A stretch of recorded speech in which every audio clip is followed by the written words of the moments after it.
Welcome, everybody. This is Tyler Yonke, Between Two Wheels podcast. Long time no show, but I think we're gonna put some out here. I'm getting some feedback. Is that my sound? Oh, there we go.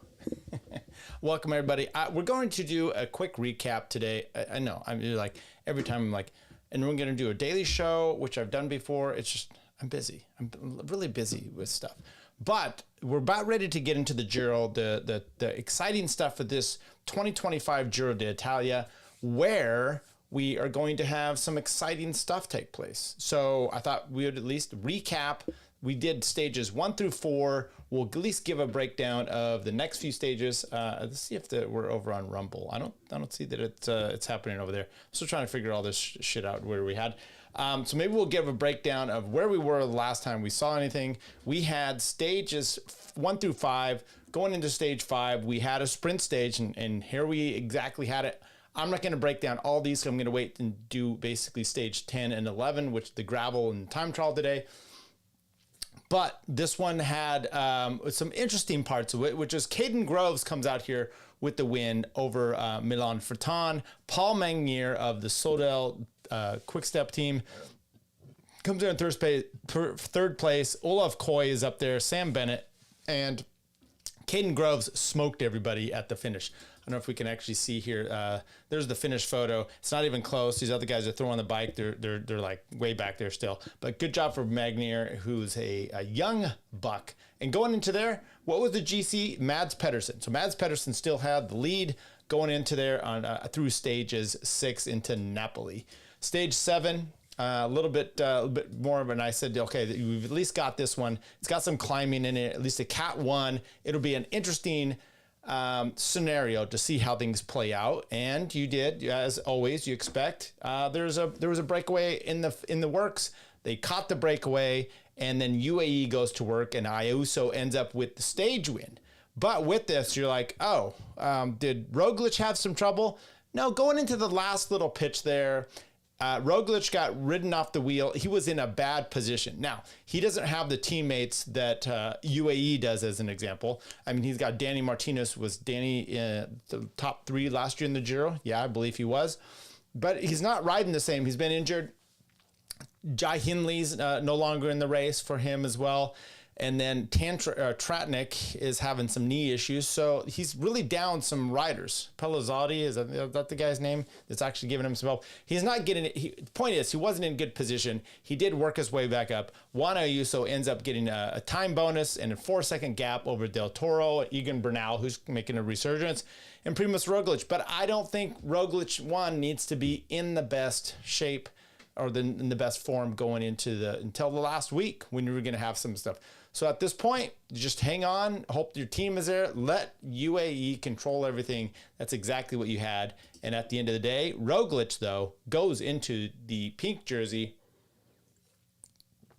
4 seconds over Juan Ayuso, Del Toro, Antonio Tuberi. So who do we say got the stage win? Juan Ayuso. Now, Juan Ayuso, he's a Spanish rider, spent, I think, the first 6 of his years of his life in Florida, speaks English very well, so not a problem there. So, you kind of have a homespun feeling to him there. Brandon McNulty finishes out in the top American there in 18th place. Stage 8. So that was over the weekend. We had some additional ones there. This is Luke Plapp. He gets away and just basically obliterates a beautiful ride for him on a lumpy day out there. A lot of attacking. A Cat 1 in the middle, so 3, a Cat 1, and then a 3, and then the final Cat 4, and then a downhill. And Luke Plapp comes in with the win over Wilco Kelderman. Diego Lisi. There was a breakaway day that happened, and Diego was able to stay away, and he, as the Italian, comes in and allows himself to get the pink jersey. First Italian that's been in the pink for quite some time. A little bit in the pink, a little bit in the, you finish it. Roglic drops down to 3rd place, but you got Lorenzo Fortunato, ex-DS Astana, 2 teammates in the lead there. And that's through stage 8. And then we have stage 9 into Siena. This was on Sunday.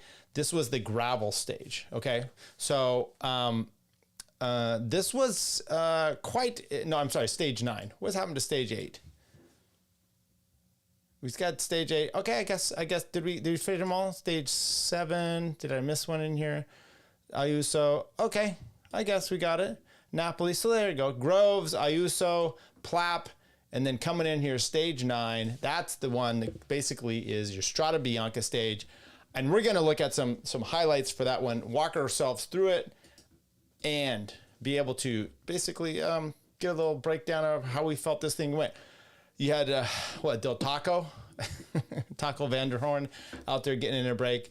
And if pretty much on a stage like this, you're just gonna, here's the route. You had multiple sections of gravel, a few sprint spots going in there, and it was finishes in the little town that they do at the Strada Bianca, and a breakaway up the road early. We don't care about, really, we're waiting here till we get for the first, I want to say 70 or so kilometers, but before that, there you go. So you had Alpecin Deceuninck teammates up the front. I'm not sure what they were doing, okay, but that's fine. They're looking good. They're going up the road. You started getting into the gravel. Mads Pedersen is on the front doing some work here. I'm not going to break everything down. We're just going to hit some of these highlights, which you probably already know. Now, it is interesting to see Wout's up there. Is he doing some work for Adam Yates? Simon Yates, sorry. Simon's up there. Victor finally enters the chat. We got Victor in here. Sorry, Victor. I've been a little... let's see if we got Victor's thing that we could put up on the screen. Nope, we don't have that availability today. But Victor, welcome. It's been a while. I'm trying to get these going here for the Giro. We're talking about stage 9 and 10, and we will break this down a little bit. So Simon Yates looks to be doing fairly well. Now, Adam Yates of the UAE team, they had some, not necessarily disassembled, but their team gets spread out just enough. They're missing some of these problems here. Michael Storer is one of the first riders we see go down, and then a little bit up. You still have the Deceuninck, but here's the wreck that really shaped the race for us. It's 51 kilometers. The break is already the front group is already kind of separating. You're already in sector 2, and Hamilton goes down, and then he took down Roglic, he took down Brandon McNulty, and a few other got caught behind here, which were Pidcock. You also had Pidcock was out there. You had Simon Yates. You just had Derek G. It was a little bit of some problems. Now, Ayuso misses this to begin with. Roglic ends up having to get on his bike. He has a little bit of mechanical, and this was going to separate him. So you now have the front group, which is now Ayuso. Del Toro. Wout is on there. Del Toro claims that he thought the white jersey behind him was his teammate Ayuso. It was actually Egan Bernal, and Egan Bernal had a teammate up there with him. And at this point, Egan Bernal is kind of exciting, right? And Ineos is doing what they should be doing to try to lead this into this, Tiberi's up there. So you got some chasing groups, and in the back here, but Del Toro is actually the one leading the way, and then you got some Ineos riders up there chasing it as well. But so you got Roglic, he's trying to connect with Derek G. He doesn't have much teammates. I think Pellizzari is up there. He does help them a lot. But overall, you just have a mix of, and I'm not going to get into too much of the team's tactics here, because some of them were good, some of them weren't so good, which is Del Toro going up the road with Wout. Wout, should he have stayed in the back and actually helped Simon Yates come up there? Probably. These guys are helping Bernal. Now, it works out for him because Bernal and his teammate, who actually were doing a lot of work, Rivera, they end up having trouble, okay? And Del Toro ends up dropping, Vasek comes up there, then should Vasek go back and actually be helping his teammate Ciccone? Could be. And so that team's in a turmoil, even though Little Trek has been doing well. But in the end, Wout is able to stay on Del Toro's wheel. Bernal can't do it. Neither can Vasek. Vasek actually goes back and comes back up here, and then he's all frustrated. But in the end, it looks like Del Toro just has the strength, but it's really Wout is the one that's doing it. Meanwhile, you've got Roglic losing almost 2 minutes. Ayuso's group's in the middle there. The Maglia Rosa, he's back there. Diego Luisi, we're not really worried about him. But we come into the final stretch here, the steep climb up the hill. And if you remember this a few years ago when the Circus something, Will something, the team that Wout, I think one of his first pro races, he came in this and he was in the front group and he cramped up on the climb and basically fell over on his bike. That didn't happen this time. Matter of fact, he holds on, comes over the top of Del Toro and takes the win in a dramatic fashion. He does need a haircut, but Pidcock comes in there. You've got Ciccone coming in, and there you go. Wout, Del Toro, Ciccone, Carapaz, Simon Yates looking good for Visma Lease bike. Tiberi, Juan Ayuso, Tiemann Ironsman, Egan Bernal, and Adam Yates. You had McNulty was bloodied up. Look, what you saw here, now you have this situation that because Del Toro ends up in the pink jersey for Mexico. Pretty stellar for him. He did a great ride. But I don't think he's the one that's going to be it. Now, I've had some problems with Ayuso and Del Toro. We've seen them in the Giro last year and then actually in the Tour last year. Not necessarily being the greatest teammates, and he had to see some guys getting upset. I think it was Adam Yates just says, screw you guys, and Almeida, and go to the front to do the work when these guys should have. Del Toro's been in not necessarily great positioning before. It's interesting. He's getting himself. He's a really dynamic rider. It's going to be, interesting to see how he progresses, but it's also going to be interesting to see if these guys and their egos and their amazing fitness can actually settle on one rider for them. Now, this could come into play as long as he holds his lead here, going forward for UAE. They got a lot of cards to play. Look, Del Toro, they got 1, 2. Simon Yates, well, I'm sorry, Brendan McNulty and Adam Yates, 4 in the top 10. And then you got Roglic down here losing 225 or 220 or so on the day. Wasn't the best for him, but I don't think it's a lack of necessary fitness. It's the wreck and then the mechanical. And then, he didn't really lose time once he lost the initial section of time. So today we have this time trial, and it starts out with the big hitters going into where the Leaning Tower of Pisa is. And early on, you had some Ethan Hayter, you had Alfini going up there, but then you had Dan Houle of Little Trek putting in the best time of the day. He goes in the number 1 spot, and then the rain starts to come, and Josh Tarling's out there. He goes around one of the EDF riders, kind of caused him some trouble. He didn't get the win or the leaderboard there, the hot seat. Houle stays in the hot seat, and then the rain starts to come. Now, Primož Roglic had crashed in the pre-warm-up, the recon. He crashed in the gravel. You're like, how is this going to go? Who knows? It's Primož Roglic. But he goes out there, and now the first time check, this shows the second time check, but the first time check, he comes through about 30 seconds down, and you're like, okay, this is probably weather, but we'll see how it is with the other guys. As the other guys start to come through the first time check, they're actually looking more like a minute behind, and so they're 30 seconds already behind Roglic. Roglic comes through the second time check, 53 seconds off of the pace, not so bad. As the others start to come out in the course, you have Ayuso.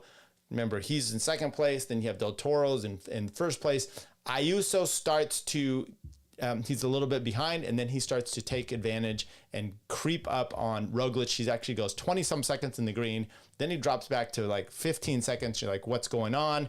And then Roglic, there was almost a little wreck there. Simon Yates actually had a very good day, putting on top 20 there, 21st, I think.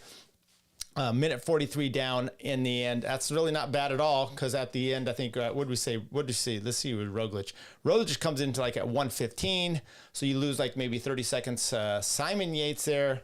Ciccone losing about 2:45.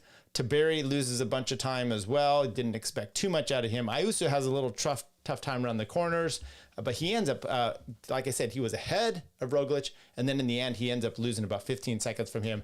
And then the pink jersey, not quite the best day. He comes in about 2:20 or so. There you go, 2:22 behind the winner.